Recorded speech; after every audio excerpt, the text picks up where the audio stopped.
Hello बेटे, किवें हो तुसीं सारे? ठीक हो ना? ਤਾਂ ਬੇਟੇ ਮੈਂ ਤੁਹਾਡੀ ਰੇਨੂ ਮੈਮ ਤੇ ਮੈਂ ਤੁਹਾਡਾ ਵੈਲਕਮ ਕਰਦੀ ਹਾਂ ਆਪਣੀ ਇਕਨੋਮਿਕਸ ਦੀ ਕਲਾਸ ਦੇ ਵਿੱਚ ਤੇ ਆਪਣੇ ਸਕੂਲ ਦੇ YouTube ਚੈਨਲ ਦੇਵ ਸਮਾਜ ਸਮਾਰਟ ਸਕੂਲ ਤੇ। ਬੇਟੇ ਐਜ਼ ਯੂ ਨੋ ਦੈਟ ਕਿ ਆਪਾਂ ਇੰਪਲੋਇਮੈਂਟ ਵਾਲਾ ਟੌਪਿਕ ਅਨਇੰਪਲੋਇਮੈਂਟ ਵਾਲਾ ਟੌਪਿਕ ਐਕਚੁਅਲੀ ਸਟਾਰਟ ਕੀਤਾ ਹੋਇਆ, ਜਿਹਦੇ ਵਿੱਚ ਆਪਾਂ ਮੀਨਿੰਗਸ ਕਰ ਚੁੱਕੇ ਹਾਂ, ਟਾਈਪਸ ਕਰ ਚੁੱਕੇ ਹੈਗੇ ਆ, ਆਸਪੈਕਟਸ ਕਰ ਚੁੱਕੇ ਹਾਂ ਐਂਡ ਸੈਕਿੰਡ ਵੀਡੀਓ ਜਿਹੜੀ ਆਪਾਂ ਲਾਸਟ ਅਪਲੋਡ ਕੀਤੀ ਸੀ ਉਹਦੇ ਵਿੱਚ ਆਪਾਂ ਕਾਜ਼ਿਜ਼ ਆਫ ਅਨਇੰਪਲੋਇਮੈਂਟ ਵੀ ਕਰ ਚੁੱਕੇ ਹਾਂ ਬੇਟੇ।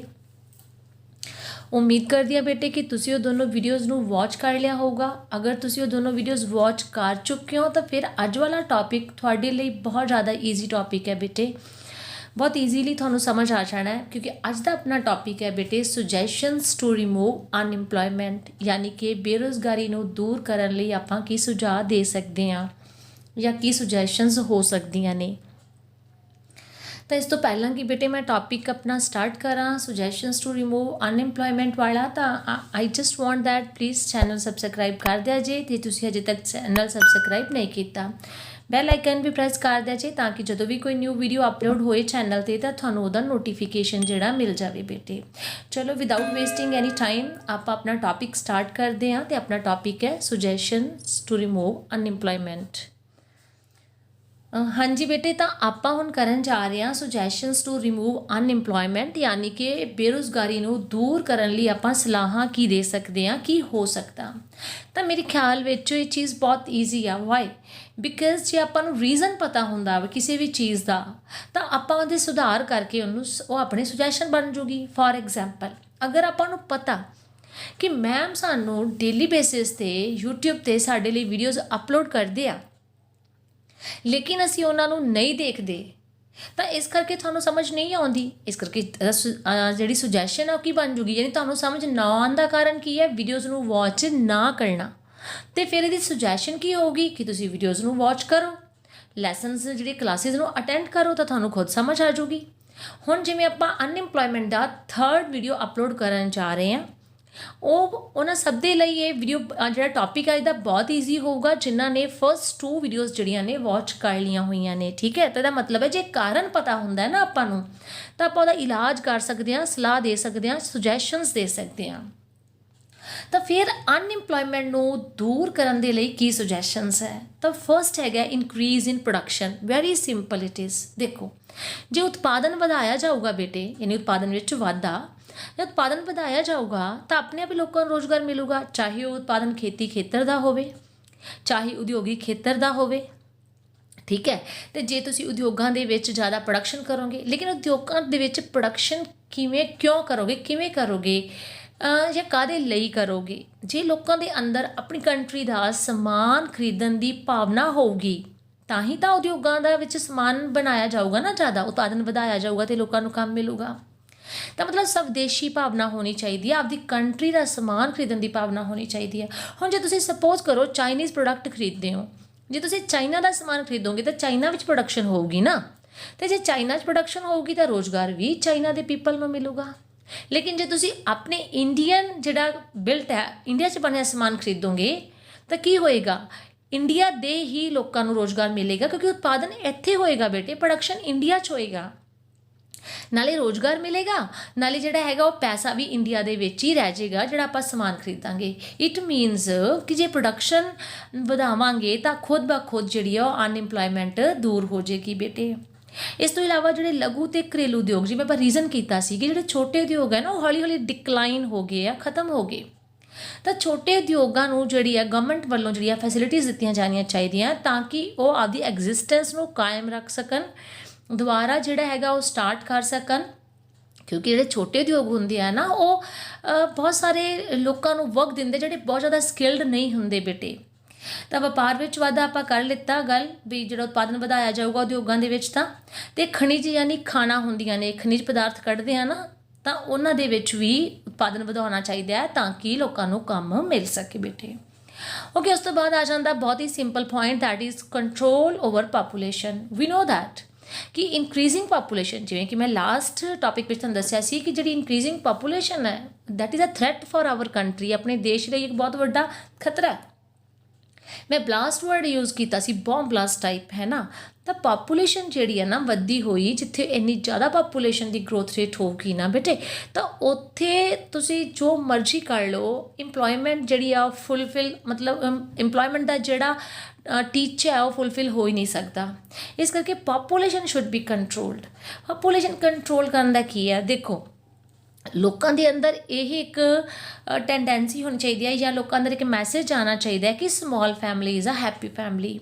थानू पता कि इंडिया दे विच लोकी जिहड़ी है वो औलाद नूं कुदरत दी रब दी दात मनदे हैगे आ, जिहदे करके उन्होंने ये लगता कि जिन्ने ज़्यादा बच्चे होणगे उन्ने ज़्यादा कमाउण वाले होणगे।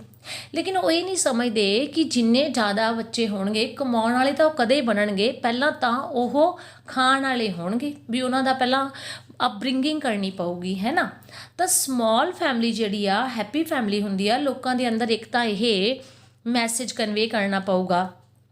दूसरी गल है लोगों का जोड़ा अंधविश्वास एक होर है कि गर्ल्स जड़ियाँ ने गर्ल्स नूं हजे भी बॉयज़ नालों घट मन्निया जाता है। तो कई बारी एक बॉय दे वास्ते जोड़ा पिंडां दे विच 4-4 या 5-5 गर्ल्स जड़ियाँ हो जांदियां ने लोगों की फैमिली दे विच, तां ये चीज़ां करके पापूलेशन जिहड़ी है इनक्रीज़ हुंदी है। जे पापूलेशन कंट्रोल हो जूगी ना तो अपने आप ही सप्लाई ऑफ लेबर भी कंट्रोल हो जूगी, क्योंकि सप्लाई घट जूगी फिर लेबर्स की, है ना।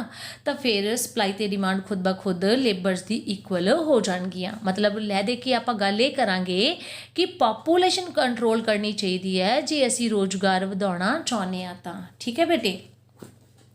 उस तो बाद अपने को आ जाता है reforms in educational system.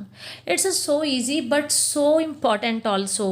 Reforms होंगे ने सुधार कि जो साडा एजुकेशनल सिस्टम है ना बेटे, जोड़ा सिक्ख्या का अपनी तकनीक अपनी हैगी आ, उहदे विच सुधार करन दी लोड़ आ।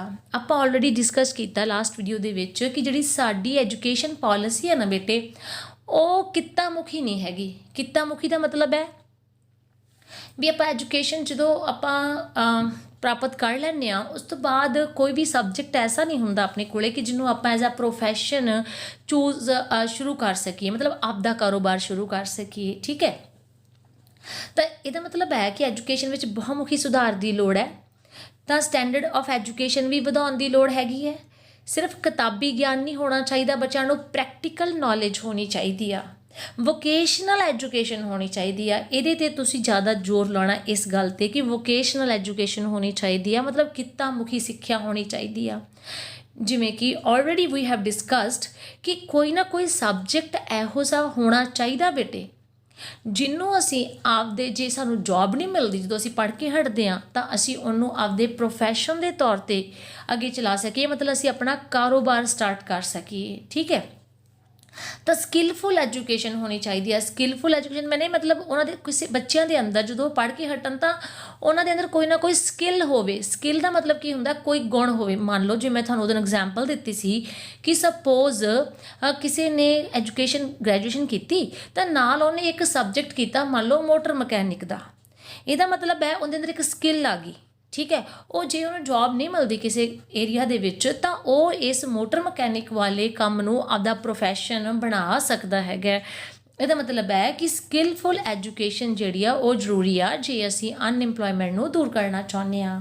जी बेटे, इस तो बाद अपने को आ गया यूज़ ऑफ एप्रोप्रीएट टैक्नीक्स। बेटे एप्रोप्रीएट मैंने उचित तकनीक की वरतों। हुण उचित तकनीक की आ, आपां सब नूं पता कि उत्पादन दियां दो तकनीकां हुंदियां ने बेटे, एक है लेबर इंटेंसिव तो दूसरी किहड़ी है कैपिटल इंटेंसिव।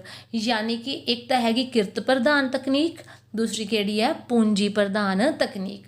पूंजी प्रधान तकनीक दे विच मशीनां दा इस्तेमाल ज़्यादा हुंदा, किरत प्रधान तकनीक दे विच इंसानां दा इस्तेमाल ज़्यादा हुंदा। हुण इंडिया वर्गी कंट्री जिथे पापूलेशन इन्नी ज़्यादा, जे तुसीं फुली ऑटोमैटिक मशीनस इस्तेमाल करन लग जाओगे तो फिर तो सारे ही लोगों को बेरोज़गार होना पऊगा। इस करके इंडिया दे विच एक इहो जी टैक्नोलॉजी इस्तेमाल करनी चाहिए है जिहदे विच लेबर की लोड़ जरूर ही पवे, यानी labour intensive technique should be used जिंदे विच किरतियां दा इस्तेमाल हो सके। लेकिन जे आप ये सोचीए कि totally labour intensive technique use की जा सके तो पॉसीबल नहीं। रीज़न की है, तरक्की हो रही आ ਤਰੱਕੀ ਹੋਣ ਦੇ ਨਾਲ ਨਾਲ ਮਸ਼ੀਨਾਂ ਦਾ ਇਸਤੇਮਾਲ ਵੱਧ ਰਿਹਾ, ਤਾਂ ਇੰਡੀਆ ਦੇ ਵਿੱਚ ਇਹੋ ਜਿਹੀ ਇਨ ਬਿਟਵੀਨ ਵਾਲੀ ਟੈਕਨੀਕ ਹੋਣੀ ਚਾਹੀਦੀ ਹੈ ਕਿ ਮਸ਼ੀਨਾਂ ਵੀ ਹੋਣ ਲੇਕਿਨ ਨਾਲ ਇਨਸਾਨਾਂ ਦੀ ਵੀ ਓਨੀ ਹੀ ਲੋੜ ਹੋਵੇ। ਤਾਂ ਜੇ ਅਸੀਂ ਟੈਕਨੀਕ ਸਹੀ ਇਸਤੇਮਾਲ ਕਰਾਂਗੇ ਤਾਂ ਫਿਰ ਬੇਰੁਜ਼ਗਾਰੀ ਨੂੰ ਦੂਰ ਕੀਤਾ ਜਾ ਸਕਦਾ ਜੀ ਬੇਟੇ। ਤਾਂ ਉਸ ਤੋਂ ਬਾਅਦ ਆਪਣੇ ਕੋਲੇ ਆ ਜਾਂਦਾ more help to self employed persons. Self employed person ਮੈਨੇ ਜਿਹੜੇ ਖੁਦ ਆਪਣਾ ਕੰਮ ਕਰਨਾ ਚਾਹੁੰਦੇ ਆ ਜਾਂ ਕਰਦੇ ਆ ਉਹਨਾਂ ਨੂੰ ਸੈਲਫ ਇੰਪਲੋਇਡ ਕਹਿੰਦੇ, ਜਿਵੇਂ ਸ਼ਾਪਕੀਪਰਸ ਹੁੰਦੇ ਆ ਜਾਂ ਫਾਰਮਰਸ ਹੁੰਦੇ ਆ। ਕਹਿੰਦੇ ਨਾ 44% people are involved in their own work. 44% ਲੋਕ ਹੈ ਇੰਡੀਆ ਦੇ ਵਿੱਚ ਜਿਹੜੇ ਆਪਦੇ ਕੰਮ ਵਿੱਚ ਲੱਗੇ ਹੋਏ ਨੇ। Most of them are in agriculture field, ਅਤੇ ਜ਼ਿਆਦਾਤਰ ਜਿਹੜੇ ਆ ਖੇਤੀ ਖੇਤਰ ਦੇ ਵਿੱਚ ਹੈਗੇ ਆ। ਠੀਕ ਹੈ, ਤਾਂ ਗਵਰਨਮੈਂਟ ਨੂੰ ਕੀ ਕਰਨਾ ਚਾਹੀਦਾ? ਗਵਰਨਮੈਂਟ ਨੂੰ ਕਰਨਾ ਚਾਹੀਦਾ ਕਿ ਇਹੋ ਜਿਹੇ ਲੋਕ ਜਿਹੜੇ ਆਪਣਾ ਕੰਮ ਕਰਨਾ ਚਾਹੁੰਦੇ ਆ, who want to start their own work, ਉਹਨਾਂ ਨੂੰ ਹੈਲਪ ਕਰਨੀ ਚਾਹੀਦੀ ਆ। ਤੁਸੀਂ ਸੁਣਿਆ ਹੋਣਾ ਹੁਣ ਪਿਛਲੇ ਦਿਨਾਂ ਦੇ ਵਿੱਚ ਵੀ ਆਹ ਇੱਕ ਜਿਹੜੀ ਚੀਜ਼ ਹੈ ਸਟਾਰਟ ਕੀਤੀ ਗਈ ਹੈ PM ਮੋਦੀ ਵੱਲੋਂ, ਆਤਮ ਨਿਰਭਰ ਭਾਰਤ। ਆਤਮ ਨਿਰਭਰ ਭਾਰਤ ਦਾ ਮਤਲਬ ਕੀ ਹੈਗਾ? Independent India. ਇੰਡੀਪੈਂਡੈਂਟ ਇੰਡੀਆ ਕਿਵੇਂ ਬਣ ਸਕਦਾ? ਜੇਕਰ ਸਾਰਾ ਮਾਲ ਜਿਹੜਾ ਹੈਗਾ, ਸਮਾਨ ਜਿਹੜਾ ਹੈਗਾ, ਸਾਰੀਆਂ ਕਮੋਡਿਟੀਜ਼ ਜਿਹੜੀਆਂ ਉਹ ਇੰਡੀਆ ਦੇ ਵਿੱਚ ਹੀ ਬਣਨੀਆਂ ਸ਼ੁਰੂ ਹੋ ਜਾਣਗੀਆਂ। ਅਤੇ ਉਹ ਕਿਵੇਂ ਬਣਨਗੀਆਂ? ਜੇਕਰ ਛੋਟੇ ਛੋਟੇ ਸਮਾਲ ਸਕੇਲ ਇੰਡਸਟਰੀ ਜਿਹੜੀਆਂ ਉਹ ਸਟਾਰਟ ਹੋਣਗੀਆਂ ਬੇਟੇ, ਹੈ ਨਾ, ਤਾਂ ਲੋਕਾਂ ਨੂੰ ਕੰਮ ਮਿਲੂਗਾ। ਤਾਂ ਫਿਰ ਹੁਣ ਮਤਲਬ ਇਸ ਚੀਜ਼ ਨੂੰ ਤੁਸੀਂ ਇਹ ਕਹਿ ਸਕਦੇ ਹੋ ਕਿ ਲੋਕਾਂ ਨੂੰ ਇਹਦੇ ਲਈ ਇੰਸਪਾਇਰ ਕੀਤਾ ਜਾ ਰਿਹਾ ਹੈ, ਯੂਥ ਨੂੰ ਇੰਸਪਾਇਰ ਕੀਤਾ ਜਾ ਰਿਹਾ ਹੈ ਕਿ ਉਹ ਸਕਿਲਡ ਵਰਕ ਦੀ ਟ੍ਰੇਨਿੰਗ ਲੈਣ ਅਤੇ ਆਪਣਾ ਵਰਕ ਖੁਦ ਸਟਾਰਟ ਕਰਨ। ਲੇਕਿਨ ਗਵਰਨਮੈਂਟ ਜਿਹੜੀ ਆ ਉਹ ਉਹਨਾਂ ਨੂੰ ਹੈਲਪ ਕਰੇ। ਠੀਕ ਆ, ਲੋਨ ਦੇ ਵਾਸਤੇ ਹੈਲਪ ਕਰੇ ਜਾਂ ਉਹਨਾਂ ਨੂੰ ਟ੍ਰੇਨਿੰਗ ਦੇਵੇ ਕਿ ਉਤਪਾਦਨ ਕਿਵੇਂ ਕਰਨਾ ਹੈਗਾ। ਜਿਸ ਵੀ ਕੰਮ ਦੇ ਵਿੱਚ ਕਿਸੇ ਵੀ ਯੂਥ ਦਾ ਇੰਟਰਸਟ ਹੈਗਾ, ਉਸ ਕੰਮ ਲਈ ਲੋਨ ਦੇਣਾ, ਉਸ ਕੰਮ ਦੇ ਲਈ ਉਹ ਜਿਹਾ ਇਨਵਾਇਰਮੈਂਟ ਪ੍ਰੋਵਾਈਡ ਕਰਨਾ ਅਤੇ ਉਹਨਾਂ ਨੂੰ ਉਹਦੀ ਸਿੱਖਿਆ ਦੇਣਾ ਅਤੇ ਉਸ ਤੋਂ ਬਾਅਦ ਉਹਨਾਂ ਤੋਂ ਵਰਕ ਕਰਵਾਉਣਾ। ਤਾਂ ਇਸ ਤਰੀਕੇ ਨਾਲ ਸੈਲਫ ਇੰਪਲੋਇਡ ਪਰਸਨ ਦੀ ਬਹੁਤ ਹੈਲਪ ਕਰਨੀ ਚਾਹੀਦੀ ਆ, ਤਾਂ ਕਿ ਉਹ ਸਿਰਫ ਜੋਬ ਦੇ ਚੱਕਰ 'ਚ ਹੀ ਨਾ ਰਹਿਣ ਕਿ ਜੋਬ ਨਹੀਂ ਮਿਲੀ ਤਾਂ ਉਹ ਕੋਈ ਕੰਮ ਨਾ ਕਰਨ, ਆਪਣਾ ਕੰਮ ਵੀ ਸਟਾਰਟ ਕਰ ਸਕਣ। ਤਾਂ ਇਸ ਤਰੀਕੇ ਨਾਲ ਵੀ ਬੇਟੇ ਬੇਰੁਜ਼ਗਾਰੀ ਦੂਰ ਕੀਤੀ ਜਾ ਸਕਦੀ ਆ। ਹਾਂਜੀ ਬੇਟੇ, ਤੁਹਾਨੂੰ ਪਤਾ ਕਿ ਜਿਹੜੀ ਸੀਜ਼ਨਲ ਅਨਇੰਪਲੋਇਮੈਂਟ ਹੈ, ਉਹ ਵੀ ਇੱਕ ਬਹੁਤ ਵੱਡਾ ਰੀਜ਼ਨ ਆ ਅਨਇੰਪਲੋਇਮੈਂਟ ਦਾ। ਤੁਹਾਨੂੰ ਮੈਂ ਦੱਸ ਚੁੱਕੀ ਹੋਈ ਹਾਂ ਕਿ ਜਿਵੇਂ most of the people in India are involved in agricultural field, ਅਤੇ ਉੱਥੇ ਸੀਜ਼ਨਲ ਅਨਇੰਪਲੋਇਮੈਂਟ ਬਹੁਤ ਜ਼ਿਆਦਾ ਹੁੰਦੀ ਆ, ਹੈ ਨਾ। 3 ਤੋਂ 5 ਮਹੀਨੇ ਤੱਕ ਲੋਕਾਂ ਨੂੰ ਬੇਰੁਜ਼ਗਾਰ ਰਹਿਣਾ ਪੈਂਦਾ।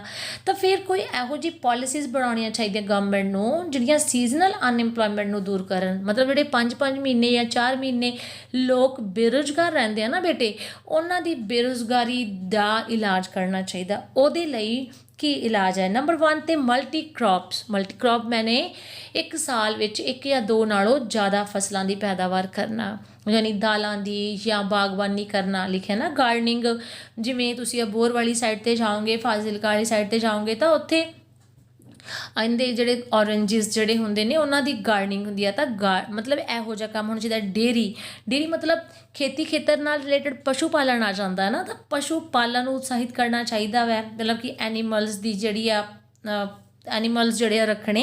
ਇਰੀਗੇਸ਼ਨ ਤਾਂ ਹੋਰ ਗਵਰਨਮੈਂਟ ਕੀ ਕਰ ਸਕਦੀ ਆ? ਗਵਰਨਮੈਂਟ ਕਰ ਸਕਦੀ ਆ ਕਿ ਜਿਹੜੇ 3 ਤੋਂ 5 ਮਹੀਨਿਆਂ ਤੱਕ ਲੋਕ ਬੇਰੁਜ਼ਗਾਰ ਰਹਿੰਦੇ ਆ, ਤਾਂ ਗਵਰਨਮੈਂਟ ਉਹਨਾਂ ਟਾਈਮ ਦੇ ਵਿੱਚ ਰੋਡਸ ਬਣਾਉਣੀਆਂ ਸ਼ੁਰੂ ਕਰੇ, ਬ੍ਰਿਜਿਸ ਬਣਾਉਣੇ ਸ਼ੁਰੂ ਕਰੇ, ਹੌਸਪੀਟਲਸ ਦੀ ਕੰਸਟਰਕਸ਼ਨ ਸ਼ੁਰੂ ਕਰੇ, ਤਾਂ ਪਲਾਂਟੇਸ਼ਨ ਕਰੇ ਜਿਹੜੀ ਰੋਡ ਸਾਈਡਸ 'ਤੇ ਹੁੰਦੀ ਆ। ਤਾਂ ਇਹਨਾਂ ਸਾਰੇ ਹੀ ਕੰਮਾਂ ਦੇ ਵਿੱਚ ਉਹਨਾਂ ਲੋਕਾਂ ਨੂੰ ਉਹਨਾਂ ਮਹੀਨਿਆਂ ਦੇ ਵਿੱਚ ਕੰਮ ਮਿਲੂਗਾ ਬੇਟੇ। ਅੰਡਰਸਟੈਂਡ ਕਰਕੇ ਨਾ ਵੀ ਜਿਹੜੇ ਬੰਦੇ ਉਹ 3 ਜਾਂ 4 ਜਾਂ 5 ਮਹੀਨੇ ਬੇਰੁਜ਼ਗਾਰ ਹੈ, ਤਾਂ ਜੇ ਗਵਰਨਮੈਂਟ ਨੇ ਰੋਡਸ ਤਾਂ ਬਣਾਉਣੀਆਂ ਹੀ ਬਣਾਉਣੀਆਂ ਹੁੰਦੀਆਂ, ਜਾਂ ਹੌਸਪੀਟਲਸ, ਸਕੂਲਸ, ਪਲਾਂਟੇਸ਼ਨ ਕਰਨੀ ਹੁੰਦੀ ਆ, ਜਾਂ ਸਿੰਚਾਈ ਦਾ ਪ੍ਰਬੰਧ ਕਰਨਾ, ਨਹਿਰਾਂ ਖੋਦਣੀਆਂ, ਉਹ ਸਾਰਾ ਕੁਛ ਕਰਨਾ ਹੁੰਦਾ, ਤਾਂ ਉਹਨਾਂ ਮੰਥਸ ਵਿੱਚ ਉਹਨਾਂ ਲੋਕਾਂ ਨੂੰ ਉੱਥੇ ਰੁਜ਼ਗਾਰ ਦਿੱਤਾ ਜਾ ਸਕਦਾ। ਅਤੇ ਆਪਾਂ ਆਲਰੇਡੀ ਡਿਸਕਸ ਕਰ ਚੁੱਕੇ ਹਾਂ ਕਿ ਸਮਾਲ ਸਕੇਲ ਇੰਡਸਟਰੀਜ਼ ਦੀ ਸਥਾਪਨਾ ਕਰਨੀ ਚਾਹੀਦੀ ਹੈ। ਜਿਵੇਂ ਅੱਗੇ ਸੀ ਨਾ ਕੈਂਡਲ ਇੰਡਸਟਰੀ ਸੀ ਘਰਾਂ ਦੇ ਵਿੱਚ, ਜਾਂ ਚਾਦਰਾਂ ਬਣਦੀਆਂ ਸੀਗੀਆਂ ਘਰਾਂ ਦੇ ਵਿੱਚ, ਖੱਡੀਆਂ ਲੱਗੀਆਂ ਹੋਈਆਂ ਸੀ। ਤਾਂ ਇਹਨਾਂ ਚੀਜ਼ਾਂ ਨੂੰ ਉਤਸ਼ਾਹਿਤ ਕਰਨਾ ਚਾਹੀਦਾ ਤਾਂ ਕਿ ਲੋਕਾਂ ਨੂੰ ਰੁਜ਼ਗਾਰ ਪ੍ਰਾਪਤ ਹੋ ਸਕੇ ਬੇਟੇ। ਉਸ ਤੋਂ ਬਾਅਦ ਸਾਡੇ ਕੋਲ ਆ ਜਾਂਦਾ ਹੈ ਕੋਆਪਰੇਸ਼ਨ ਕੀ ਹੁੰਦੀ ਹੈ ਬੇਟੇ? ਸਹਿਕਾਰਤਾ ਮਤਲਬ ਕੀ ਆ? ਮਤਲਬ ਸਹਿਕਾਰ ਦਾ ਤੁਹਾਨੂੰ ਐਗਜ਼ਾਮਪਲ ਦਿੰਦੀ ਹਾਂ ਤਾਂ ਫਿਰ ਤੁਹਾਨੂੰ ਸਮਝ ਜ਼ਿਆਦਾ ਆਊਗੀ। ਮਤਲਬ ਜਿਹੜੇ ਜਿੰਨੇ ਵੀ ਬੇਰੁਜ਼ਗਾਰ ਲੋਕ ਹੈਗੇ ਆ ਮਤਲਬ ਕਿਸੇ ਵੀ ਏਰੀਆ ਦੇ ਵਿੱਚ ਜਾਂ ਕਿਸੇ ਸਿਟੀ ਦੇ ਵਿੱਚ ਤਾਂ ਉਹਨਾਂ ਨੂੰ ਇਕੱਠੇ ਕਰ ਲੈਣਾ। ਮਤਲਬ ਦੇਖੋ ਜਿਵੇਂ ਹਰੇਕ ਕੋਲੇ ਬਹੁਤ ਜ਼ਿਆਦਾ ਮਨੀ ਨਹੀਂ ਹੁੰਦੀ because whenever you want to start a work you need money. ਜਦੋਂ ਤੁਸੀਂ ਕੰਮ ਸ਼ੁਰੂ ਕਰਨਾ ਤਾਂ ਤੁਹਾਨੂੰ ਪੈਸਾ ਚਾਹੀਦਾ ਹੁੰਦਾ, ਯੂ ਨੀਡ ਟੂ ਇਨਵੈਸਟਮੈਂਟ ਕਰਨੀ ਹੁੰਦੀ ਆ। ਥੋੜ੍ਹਾ ਥੋੜ੍ਹਾ ਪੈਸਾ ਤਾਂ ਸਭ ਕੋਲੇ ਹੁੰਦਾ ਪਰ ਬਹੁਤ ਜ਼ਿਆਦਾ ਕਿਸੇ ਕੋਲੇ ਨਹੀਂ ਹੁੰਦਾ। ਇਸ ਕਰਕੇ ਜੇ ਸਾਰੇ ਇਕੱਠੇ ਰਲ ਜਾਣ ਤਾਂ ਆਪਣਾ ਵਰਕ ਸਟਾਰਟ ਕਰ ਸਕਦੇ ਆ। ਇਹਦੀ ਐਗਜ਼ਾਮਪਲ ਹੈ ਕਿ ਕੇਰਲ ਗਵਰਨਮੈਂਟ ਦੇ ਵਿੱਚ 600 ਬੰਦੇ ਬੇਰੁਜ਼ਗਾਰ ਸੀ। ਉਹਨਾਂ ਸਾਰਿਆਂ ਨੂੰ ਗਵਰਨਮੈਂਟ ਨੇ ਇਕੱਠਾ ਕਰਕੇ ਉਹਨਾਂ ਨੇ 500 ਰੁਪਇਆ ਸਭ ਨੇ ਪਾਇਆ ਤਾਂ ਕੁਛ ਪੈਸਾ ਉਹ ਇਕੱਠਾ ਹੋ ਗਿਆ। ਉਹਦੇ ਨਾਲ ਕੁਛ ਹੈਲਪ ਉਹਨਾਂ ਦੀ ਗਵਰਨਮੈਂਟ ਨੇ ਕੀਤੀ ਤਾਂ ਉਹ ਸਮਾਲ ਸਕੇਲ ਇੰਡਸਟਰੀ ਜਿਹੜੀ ਆ ਸਟਾਰਟ ਕਰ ਸਕਦੇ ਆ। ਠੀਕ ਹੈ ਨਾ, ਇਹਨੂੰ ਸਹਿਕਾਰਤਾ ਕਹਿੰਦੇ ਆ ਵੀ ਇਕੱਠੇ ਰਲ ਕੇ ਜਿਹੜਾ ਕੁਛ ਨਾ ਕੁਛ ਕਰ ਸਕਣਾ ਤਾਂ ਦੈਟ ਇਜ਼ ਕਾਲਡ ਕੋਆਪਰੇਸ਼ਨ। ਇਹਦੇ ਨਾਲ ਵੀ ਬੇਰੁਜ਼ਗਾਰੀ ਦੂਰ ਕੀਤੀ ਜਾ ਸਕਦੀ ਹੈ ਬੇਟੇ। ਜੀ ਬੇਟੇ, ਤਾਂ ਇਸ ਤੋਂ ਬਾਅਦ ਆਪਣੇ ਕੋਲ ਆ ਜਾਂਦਾ ਹੈ ਪ੍ਰੋਪਰ ਪਲੈਨਿੰਗ। ਪ੍ਰੋਪਰ ਪਲੈਨਿੰਗ ਜਿਵੇਂ ਕਿ ਅਸੀਂ 5 ਈਅਰ ਪਲਾਨ ਦੀਆਂ ਫੇਲੀਅਰਸ ਕੀਤੀਆਂ ਸੀ ਕਿ ਟੀਚੇ ਤਾਂ ਬਹੁਤ ਰੱਖੇ ਗਏ ਲੇਕਿਨ ਉਹ ਟੀਚੇ ਜਿਹੜੇ ਸੀ ਆਬਜੈਕਟਿਵਸ ਜਿਹੜੇ ਸੀ ਨਾ ਫੁੱਲਫਿਲ ਨਹੀਂ ਹੋਏ। ਇਹਦਾ ਮਤਲਬ ਹੈ ਪਲਾਨ ਬਣਾਉਣਾ ਬਹੁਤ ਵੱਡੀ ਗੱਲ ਨਹੀਂ ਗੀ, ਪਲਾਨ ਨੂੰ ਇੰਪਲੀਮੈਂਟ ਕਰਨਾ ਵੱਡੀ ਗੱਲ ਹੈਗੀ ਆ। ਤਾਂ ਜੇ ਪਲਾਨਸ ਬਣਾਈਆਂ ਜਾਂਦੀਆਂ ਨੇ ਬੇਰੁਜ਼ਗਾਰੀ ਨੂੰ ਦੂਰ ਕਰਨ ਦੇ ਲਈ ਤਾਂ ਉਹਨਾਂ ਪਲਾਨਸ ਨੂੰ ਸਹੀ ਤਰੀਕੇ ਨਾਲ ਇੰਪਲੀਮੈਂਟ ਕਰਨਾ ਚਾਹੀਦਾ, ਐਫੀਸ਼ੀਐਂਟਲੀ ਇੰਪਲੀਮੈਂਟ ਕਰਨਾ ਚਾਹੀਦਾ। ਇਹੀ ਲਿਖਿਆ ਹੋਇਆ plan should not only be made, ਸਿਰਫ ਬਣਾਈਆਂ ਨਹੀਂ ਜਾਣੀਆਂ ਚਾਹੀਦੀਆਂ but should also be implemented in a very efficient way. ਬਹੁਤ ਸਹੀ ਸੁਚੱਜੇ ਤਰੀਕੇ ਦੇ ਨਾਲ ਉਹਨਾਂ ਨੂੰ ਇੰਪਲੀਮੈਂਟ ਕਰਨਾ ਚਾਹੀਦਾ। ਮਤਲਬ ਇਹ ਨਹੀਂ ਦੇਖਣਾ ਚਾਹੀਦਾ ਇਕੱਲਾ ਕਿ ਬੇਰੁਜ਼ਗਾਰੀ ਦੂਰ ਕਰਨੀ ਹੈ, ਕਿਵੇਂ ਦੂਰ ਕਰਨੀ ਹੈ, ਕਿਹੜੇ ਤਰੀਕੇ ਨਾਲ ਗਰਾਊਂਡ ਲੈਵਲ ਤੋਂ ਕੰਮ ਸਟਾਰਟ ਕਰਨਾ ਹੈ, ਇਹ ਪਤਾ ਹੋਣਾ ਚਾਹੀਦਾ। ਉਸ ਤੋਂ ਬਾਅਦ ਹੈ ਇਮੀਗ੍ਰੇਸ਼ਨ।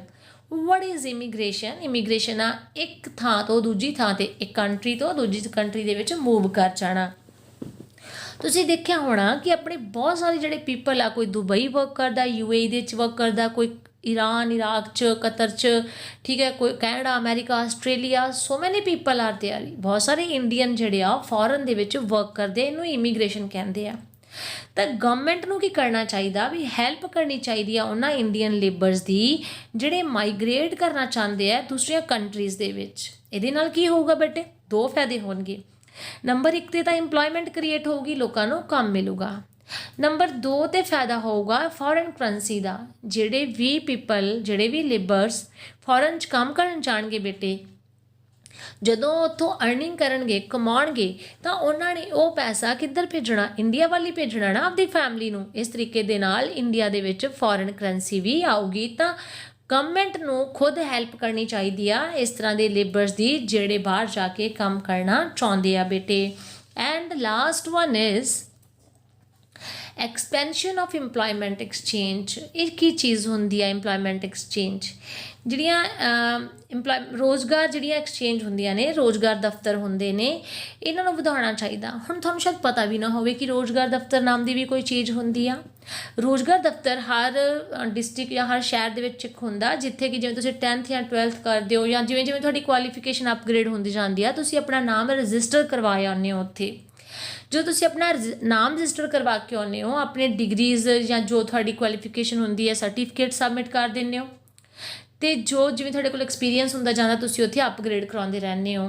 ਤਾਂ ਜਦੋਂ ਵੀ ਕੋਈ ਜੋਬਸ ਨਿਕਲਦੀਆਂ ਨੇ ਤਾਂ ਜਿਹੜੇ ਇੰਪਲੋਇਮੈਂਟ ਐਕਸਚੇਂਜ ਦੇ ਵਿੱਚ ਆਫਿਸਰਸ ਜਾਂ ਵਰਕ ਹੁੰਦੇ ਨੇ ਉਹ ਤੁਹਾਨੂੰ ਇਨਫੋਰਮ ਕਰਦੇ ਨੇ ਕਿ ਇਸ ਜਗ੍ਹਾ 'ਤੇ ਇਹ ਜੋਬ ਨਿਕਲੀ ਹੋਈ ਆ। ਕਈ ਵਾਰੀ ਆਪਾਂ ਨੂੰ ਖੁਦ ਨੂੰ ਪਤਾ ਨਹੀਂ ਲੱਗਦਾ ਕਿ ਅਸੀਂ ਕਿਸ ਕੰਮ ਦੇ ਲਈ ਫਿੱਟ ਹੈਗੇ ਹਾਂ ਜਾਂ ਅਸੀਂ ਕਿਸ ਦਫ਼ਤਰ ਦੇ ਵਿੱਚ ਜਾਂ ਕਿਸ ਡਿਪਾਰਟਮੈਂਟ ਵਿੱਚ ਜੋਬ ਹੈਗੀ ਆ, ਹੈ ਨਾ। ਤਾਂ ਉੱਥੇ ਇਸ ਤਰੀਕੇ ਦੇ ਨਾਲ ਫਿਰ ਇੰਪਲੋਇਮੈਂਟ ਐਕਸਚੇਂਜ ਜੇਕਰ ਹੋਊਗੀ, ਜੇ ਇੰਪਲੋਇਮੈਂਟ ਐਕਸਚੇਂਜ ਦੀ ਗਿਣਤੀ ਜ਼ਿਆਦਾ ਹੋਊਗੀ, ਠੀਕ ਆ, ਉੱਥੇ ਫਿਰ ਕੀ ਹੋਊਗਾ, ਉਹ ਹੈਲਪ ਕਰ ਸਕਦੇ ਆ ਯੂਥ ਦੀ, ਯਾਨੀ ਜਿਹੜੇ ਯੰਗ ਪੀਪਲ ਹੈਗੇ ਆ ਜਿਹੜੇ ਆਪਦਾ ਨਾਮ ਰਜਿਸਟਰ ਕਰਾਉਣਗੇ ਉੱਥੇ, ਉਹਨਾਂ ਨੂੰ ਗਾਈਡੈਂਸ ਵੀ ਮਿਲਦੀ ਰਹੂਗੀ ਵੀ ਕਿੱਥੇ ਵਰਕ ਹੈਗਾ, ਕਿਵੇਂ ਕਰਨਾ, ਕਿਹੜਾ ਟੈਸਟ ਨਿਕਲਿਆ ਹੋਇਆ, ਕਿਹੜੇ ਕੰਪੀਟੀਸ਼ਨ ਦੇ ਵਿੱਚ ਬੈਠਣਾ ਅਸੀਂ। ਓਕੇ, ਤਾਂ ਇੱਕ ਹੋਰ ਵੀ ਚੀਜ਼ ਹੁੰਦੀ ਆ, ਇੱਥੇ ਮੈਂ DA ਵਰਡ ਲਿਖਿਆ। DA ਦਾ ਮਤਲਬ ਹੁੰਦਾ ਡੀਅਰਨੈਸ ਅਲਾਊਂਸ। ਡੀਅਰਨੈਸ ਅਲਾਊਂਸ ਮੈਨੇ ਮਹਿੰਗਾਈ ਭੱਤਾ।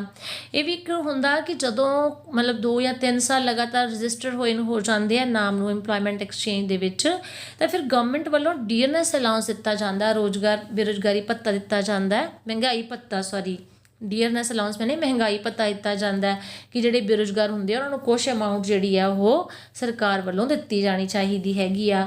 ਤਾਂ ਇਹ ਵੀ ਇੱਕ ਤਰੀਕਾ ਹੈਗਾ ਰੋਜ਼ਗਾਰ ਨੂੰ ਵਧਾਉਣ ਦਾ ਕਿ ਐਕਸਪੈਂਸ਼ਨ ਆਫ ਇੰਪਲੋਇਮੈਂਟ ਐਕਸਚੇਂਜ ਕਰਨੀ ਚਾਹੀਦੀ ਆ ਵੀ ਇਹਨਾਂ ਦਫ਼ਤਰਾਂ ਦੀ ਗਿਣਤੀ ਵਿੱਚ ਵਾਧਾ ਕਰਨਾ ਚਾਹੀਦਾ। ਉਮੀਦ ਕਰਦੀ ਹਾਂ ਬੇਟੇ ਤੁਹਾਨੂੰ ਅੱਜ ਦਾ ਟੌਪਿਕ ਸਮਝ ਆ ਗਿਆ ਹੋਣਾ। ਬਹੁਤ ਈਜ਼ੀ ਸੀ, ਮੈਂ ਬਹੁਤ ਫਟਾਫਟ ਕਰਵਾਇਆ ਹੈਗਾ ਅਤੇ ਤੁਸੀਂ ਜ਼ਰੂਰ ਇਸ ਵੀਡੀਓ ਨੂੰ ਐਂਡ ਤੱਕ ਵਾਚ ਕੀਤਾ ਹੋਊਗਾ। ਅਤੇ ਮੈਂ ਇਹ ਚਾਹੁੰਦੀ ਹਾਂ ਕਿ ਜਿਨ੍ਹਾਂ ਨੇ ਹਜੇ ਤੱਕ ਪ੍ਰੀਵੀਅਸਲੀ ਦੋਨੋਂ ਵੀਡੀਓਜ਼ ਇਸ ਟੌਪਿਕ ਦੀਆਂ ਨਹੀਂ ਕੀਤੀਆਂ, ਇਸ ਲੈਸਨ ਦੀਆਂ, ਪਲੀਜ਼ ਬੇਟੇ ਕਰ ਲਿਆ ਜੇ। ਅਤੇ ਆਪਾਂ ਮਿਲਦੇ ਹਾਂ ਨੈਕਸਟ ਵੀਡੀਓ ਦੇ ਵਿੱਚ ਨਵੇਂ ਟੌਪਿਕ ਦੇ ਨਾਲ। ਆਪਾਂ ਨਵਾਂ ਲੈਸਨ ਸਟਾਰਟ ਕਰਾਂਗੇ ਬੇਟੇ ਹੁਣ। ਅਤੇ ਅਗਰ ਤੁਹਾਡਾ ਕੁਝ ਵੀ ਰਹਿੰਦਾ ਹੈ ਤਾਂ ਤੁਸੀਂ ਇਕਨੋਮਿਕਸ ਦੀ ਪਲੇਲਿਸਟ ਆਪਣੇ ਚੈਨਲ 'ਤੇ ਚੈੱਕ ਕਰ ਸਕਦੇ ਹੋ, ਤਾਂ ਤੁਸੀਂ ਉੱਥੇ ਜਿਹੜਾ ਕੰਟੀਨਿਊਸਲੀ ਵਰਕ ਕਰ ਸਕਦੇ ਹੋ। If you want to ask me ਤਾਂ ਆਪਣਾ ਇੰਸਟਾ 'ਤੇ ਦੇਵ ਸਮਾਰਟ ਸਕੂਲ ਦਾ ਪੇਜ ਹੈਗਾ, ਤਾਂ ਤੁਸੀਂ ਕਮੈਂਟ ਸੈਕਸ਼ਨ ਦੇ ਵਿੱਚ ਵੀ ਕੁਛ ਵੀ ਪੁੱਛ ਸਕਦੇ ਹੋ ਅਗਰ ਪੁੱਛਣਾ ਚਾਹੁੰਦੇ ਹੋ ਤਾਂ। ਥੈਂਕ ਯੂ ਬੇਟੇ, bye, take care, see you.